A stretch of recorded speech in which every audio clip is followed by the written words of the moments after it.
talking about forgiving the dreamer of the projection process, which is really the decision-making faculty in our minds, and the context of how A Course in Miracles suggests that we look at that in our minds. So anyway, thank you, Susan, for joining me. We have just only a half hour to dive into a pretty voluminous subject, and we talked about this. It's going to go fast, but we thought we'd talk about, Susan suggested lesson 134 as a wonderful condensed version of really kind of crystallizes the whole essence of what forgiveness is, which is also looking at what it isn't and subtracting what we think it is, which is all about forgiving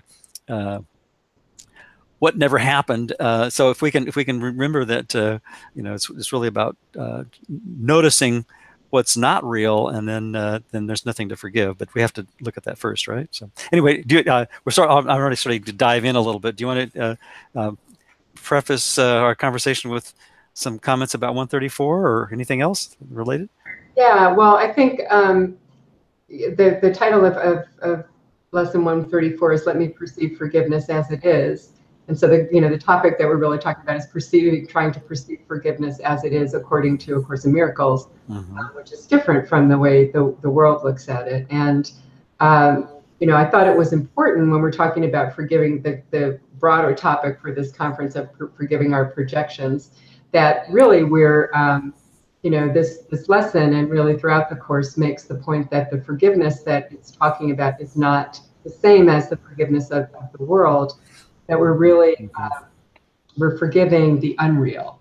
We're forgiving something that really doesn't exist. We're forgiving the projected, this secret guilt that we carry over having believed the tiny mad idea of separation from our source, this wild idea that seemed to arise in the one Son of God's mind. We believed that had real consequences. We took it seriously, and as a result, we carry, the Course tells us, this hidden guilt that we've deliberately forgotten over the mistaken belief that guilt had consequences, and we had to, as a defense against God's wrath over that, us separating from Him, that we had to run away from home and project out this entire world and assume bodies to hide out in, and duke it out with other bodies to to try to for who's the most relatively innocent, because there's no innocence here, but we're always trying to establish that we really exist apart from God, but it's not our fault. And so from the Course's perspective, forgiveness is a practice that we train ourselves in, of really, whenever we're reacting to something that seems to be something, an incoming attack, we must be wrong about that, because there is nothing really truly going on outside the mind, except the outside picture of that inner condition of guilt that I've already made real in the mind. And how do I know I've made it real? Well, I think I'm under attack, and I think the problem is in someone else, another body that I have to forgive. And so if I'm noticing that in my experience, in my relationship with whoever at the time, du jour, my special relationship is usually where this shows up in a way that's really hard to let go of, then the practice is, I'm not upset for the reason I think. This is not, I need help to see that this projected, that this projection of guilt is what I've accused myself of. And that's what this lesson is all about. And we're through that practice, we get in touch with another part of our mind that's that memory of what we truly are, which is all inclusively eternally innocent. And no one here is really playing. We're all playing parts in this kind of seeming cover up of sin, guilt, and fear, but it's not. None of it is real, and we all have that spark of divinity within us that we can turn to realign with the taste of innocence, the taste of our true nature. And so, that's really what this lesson and the journey of A Course in Miracles path is all about, is learning perceiving forgiveness as it is. Yeah. Yeah.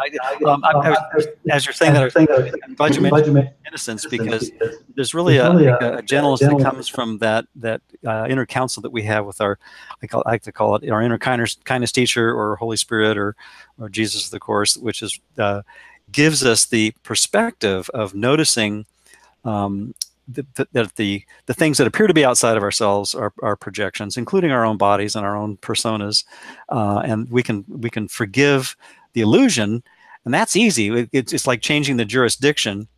And when we take it to a higher court, we discover, well, the illusion doesn't count, and there's nothing in truth to forgive. And I think that, like you say, is the point of the lesson. But that projection process makes it, because we have this photorealistic 3D beyond award-winning holographic projection that from our mind, I think we forget that it's a feedback system. And that word feedback, I think, has been helpful to me when I remember that what my senses are taking in as just raw data I'm interpreting, but it's also a feedback system. It's basically the result of choices I've made in my mind, and then that leads me back to my mind. If I can remember, this is actually the return path of what's coming in, is basically the curriculum that Holy Spirit uses to say, okay, here's what you need to look at with me together, Holy Spirit. We can sit down, look at this, and realize that it has no basis. It has no foundation. It's unfounded guilt that's projected out into an unfounded reality. It's a so-called reality, but that gives us a really true basis for forgiveness, and anything else is making something unreal real, and then trying our best to forgive something that we've already made a big deal out of, and that inevitably fails miserably, doesn't it? So.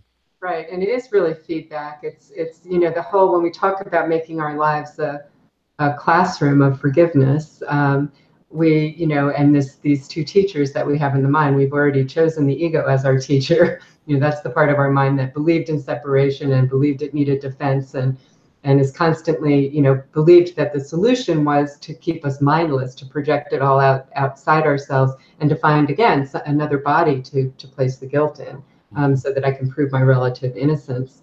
But that's not what we truly are. We are a decision, we are still the one Son of God, fragments of that one mind that Ken Wapnick used to call the decision-making mind, and which is brilliant, because it really describes what, the process of what's happening with this.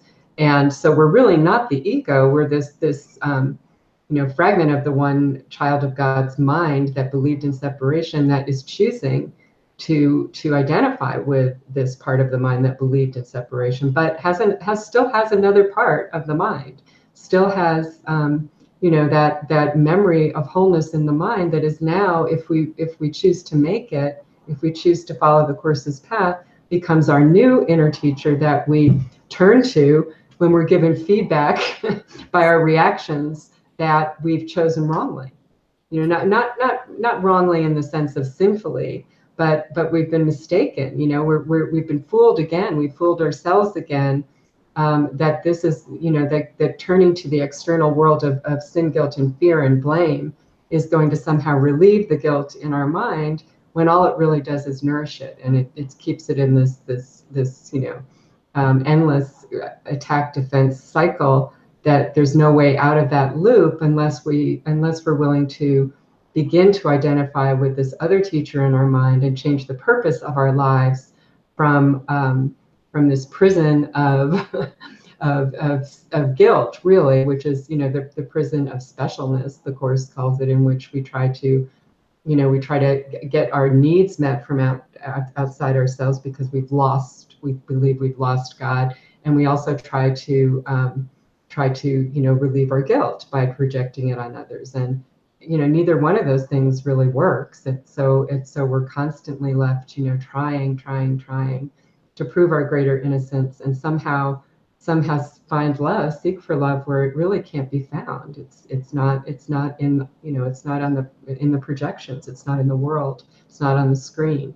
And so by changing our purpose to making this a classroom, we begin to make this that habitual practice. And when we have that feedback that you're talking about, that I'm projecting again, which means if I'm upset and I'm blaming, as real as it seems, as real as my senses make it, because I've forgotten that I'm doing this. And that was part of the strategy, was forget we made all of this up, right? Forget where where we're seated in this. We think we're the hero of the dream and under attack. And truly we are the producer and writer and director, and we can choose to sit in the audience with our teacher and kind of say, wait a minute, I do have a choice here, and do I really want to pursue this, and does it ever have results that truly bring me anything, any peace and love that I really want, when I just decide to plunge myself deeper into the movie, into the dream, and try to duke it out with other bodies. Do I ever really win? And if we're honest with ourselves and we're truly practicing this, eventually we should see that no, we don't really ever really win, and it's painful what we're doing, and yet when we allow the real alignment of the perspective, the interpretation of our right mind, of Jesus, Holy Spirit, of there's many terms that the Course uses, although it's just that symbol of that presence of love still includes everyone in our mind. When we're allowing that, we feel better. We suddenly, there's this just great relief, because all the conflict drops away, and we're willing to see that the other person isn't really guilty either. They're just trapped in the same prison of the ego thought system that I am, because they've chosen the ego just like I have. And it's not serving me. Me is the operative word. It's always the healing of my mind that I'm concerned with, though. From the Course's perspective, there's no other mind to heal. Yeah. And that mind that is left to heal really is just the one that says, would I accuse myself of this? That was one of the lines in this workbook lesson 134 that always jumps out at me when I read it, because it seems like we can remember that what I'm making the alleged others out to be is, if I can reel those projections in and recognize that, as Ken Wapnick pointed out in relating Freud's work about the dreams being the royal road to the unconscious, and if all of our projections really are, in both our waking and nighttime dreams, a representation of that unconscious guilt, which is really unfounded, because we've chosen the wrong jurisdiction, or the wrong teacher, the wrong thought system, and we've made a faulty premise and a faulty assumption of like you say, the belief in separation from God, the unconscious guilt. It's only until we look at what's brought back in and reclaim responsibility for those projections, and then recognize that they're unfounded, by looking at it with that awareness that we brought with us into the dream, and then with Holy Spirit's guidance, we see, oh, there's nothing to it, but we have to look at it. We have to just gently look without condemnation, don't we? And allow what we're feeling. Yes. I'm feeling really angry. I mean, boy, it sure does. I mean, we set it up very cleverly, and it does present very, I'm not saying this is easy. That's why it takes so much practice, because, it does seem very, very convincing, and we've set it up very, very well, but to convince us, to keep us in the dream. But eventually we reach a point where, what brings us to the Course, and then what keeps us practicing and allowing the undoing of this guilt through the practice, is the recognition that something's not working here. It just never really works the way I'm trying to manipulate things in my favor constantly. It just never really, it never goes that well, and I never really feel loved and loving, and there's always something a little, that feels a little off, even in the best of times here. The guilt never really goes away, and so it may present as anxiety or worry, or again, just that nagging little one of the workbook lessons calls it as a little throb, but it is that kind of little, something's not right here. And I mean, that's on a good day, and then, on our bad days, how it presents. So, it's really just, well, I'm going to read one paragraph that really just lays out the, again, the idea that the mistake we make is bringing what we had learned of the world's forgiveness to this practice.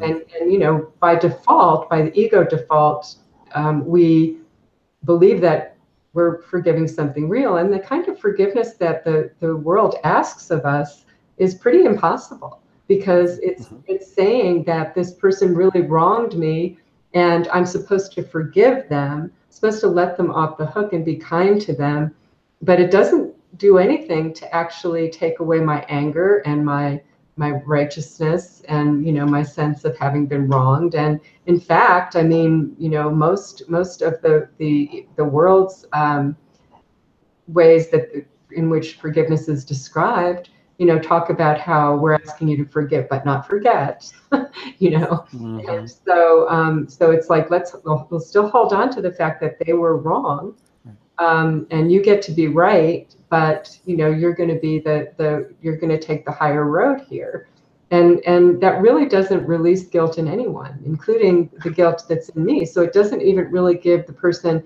who seems to have been wronged the release that they're seeking. In truth.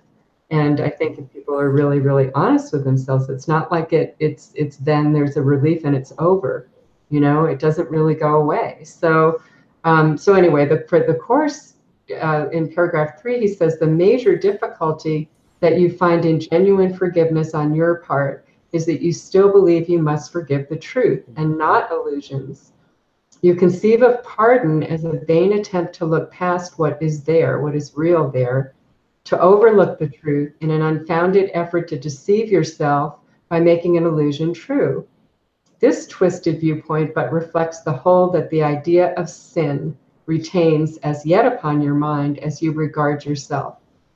And what we don't realize is that we cling to the idea of sin and guilt because it makes my behavior, myself, my journey, everything about my life real. But the only way, we also believe that it is real, that we really did commit this offense. And so now our only hope is one or the other. It's either in you or it's in me. And so it makes sense that when we're identified with the ego, there's just no way that we would want to let the other person truly off the hook. We want to say I'm we want to take it one step further with our forgiveness to destroy, and that's what the Course calls that approach, by saying, I forgive you, but I'm also the higher, more advanced spiritually than you are, because I'm taking the high road. And so now you're doubly damned, right? I mean, in a way, it's really doing that. So that's what it says in that lesson, doesn't it? It's like you're making a double mistake, but fortunately, none of it was real. But we don't know that until we look at it and see that the condemnation is not justified. I keep coming back to that, and that third paragraph is so brilliant, because it reminds us that like the jurisdiction, the basic assumption, the basic foundational premise of the ego's thought system is fundamentally flawed, that separation happened. And from that came an entire universe, the outer shield of oblivion, in response to the inner shield, which is the unconscious guilt and that whole mental realm of sin, guilt, fear, and all that crazy, death-oriented insanity. Yes, it's the little s self that it concludes with, as you regard yourself. Well, that's because we think we're this seemingly separate self. The SSS identity that is a flawed concept, isn't it? Right, exactly. And if we're so it's really this practicing of questioning every time, and this is the core teaching of the Course, of every time that we find ourselves seemingly triggered by something. I mean, usually it seems in our experience that we don't, just randomly become angry, or you know, I mean, I do, but I don't know. Most people don't. But you know, usually we have somebody in our mind that we're thinking about, or that we've just interacted with, or something, you know, it's some form of an individual self. And I mean, it could be an email, it could be TV, it could be, you know, whatever, but something that seems external to us, that even if it's something from our past that's just recirculating in our mind, that seems to trigger our emotions. You know, that is the and also, and likewise, that seems to relieve our emotions. You know, that the answer, the question and the answer are always looked at as external to us. And so we seem like innocent victims constantly of the world we see. And so the Course's brilliant, you know, path of leading us back to the mind, of turning us around in what seems like this oblivion that we're just, you know, plunging ourselves constantly deeper and deeper into, is to kind of meet us where we're at, by getting us to focus on the specifics of what, you know, seem to be the problem, and asking us to make a habit of, whenever those emotions arise, simply questioning, or even raising the possibility that maybe I'm wrong about the cause. You know, maybe the reason that I'm having a complete meltdown right now, you know, and I think that my life is hopeless, and I think it's all because of everything that you've done, you know, and that maybe I'm wrong about this, that maybe the problem is not in you. Maybe Jesus is right, as you know, because we are Course students, we're also studying what the Course has to say about all of this, and we're always told again that it's an outside picture of this inner choice to make guilt real in the mind. And so I've always accused myself first of this, and I can't stand it. You know, the awareness that I've accused myself of this, that I'm guilty, has arisen from, you know, as deeply buried as it is in the mind. It just, you know, it's like a toxic waste that every now and then just kind of comes to the surface, and I feel that.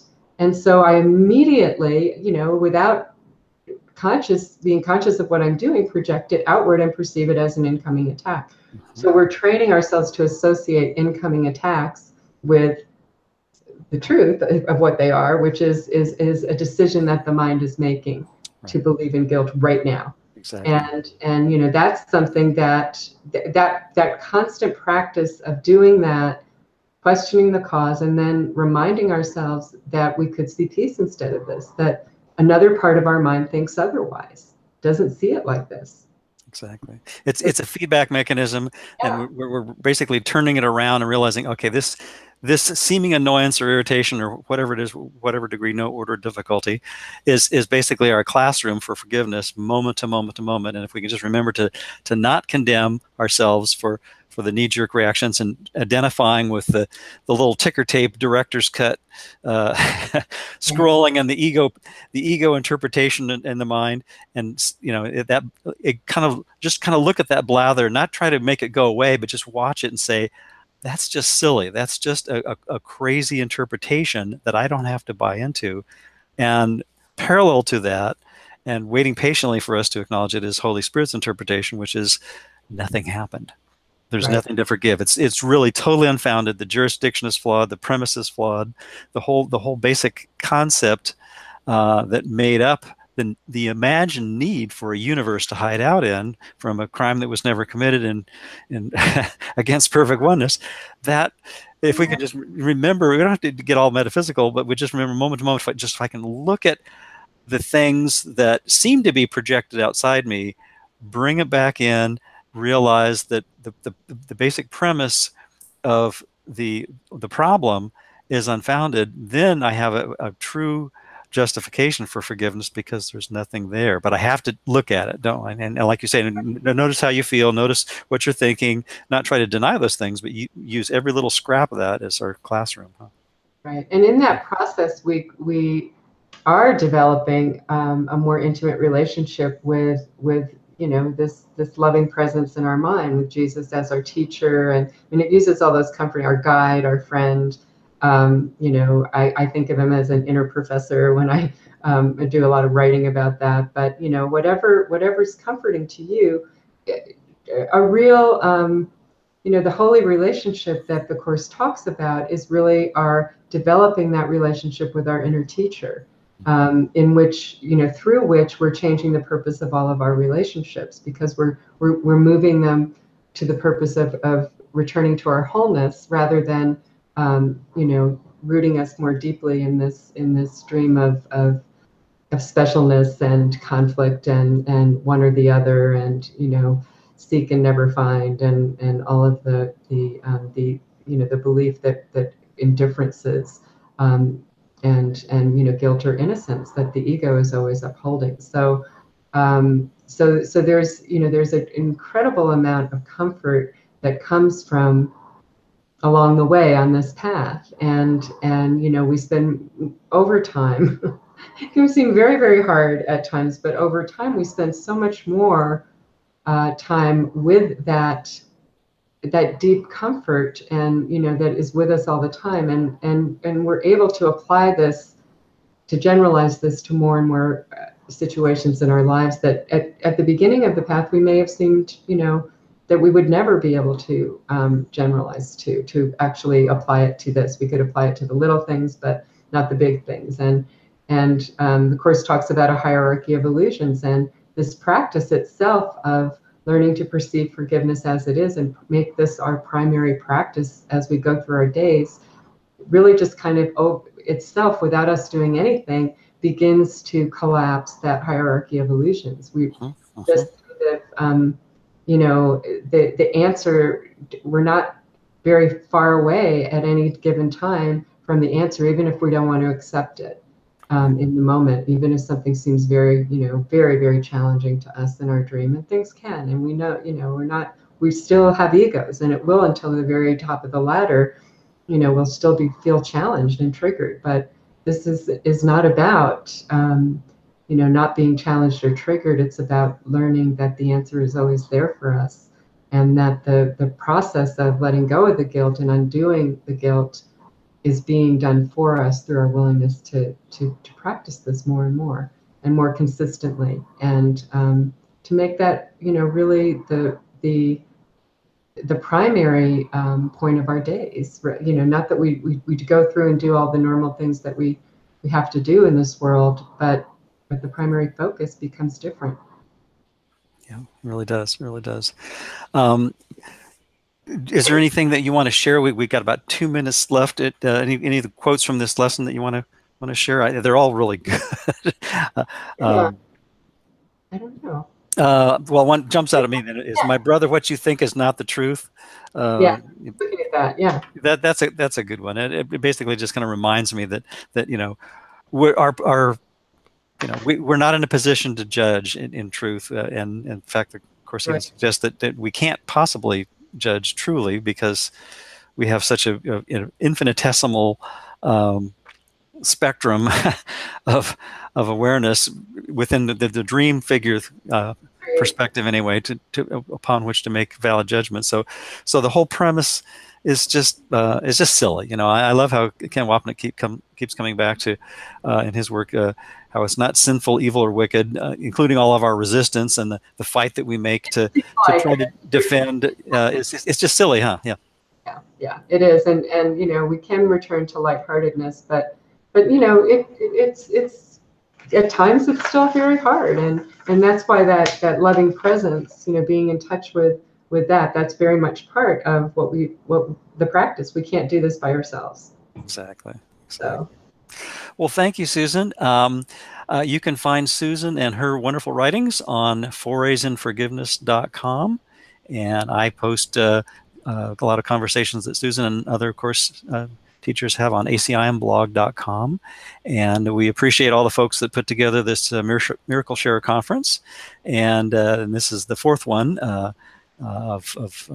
in the series, and look forward to listening to not only the feedback, but also the other presentations that will be happening in this series. So thanks again, Susan, and looking forward to participating in this in the fall, even though we're recording this now in June. So anyway, All righty.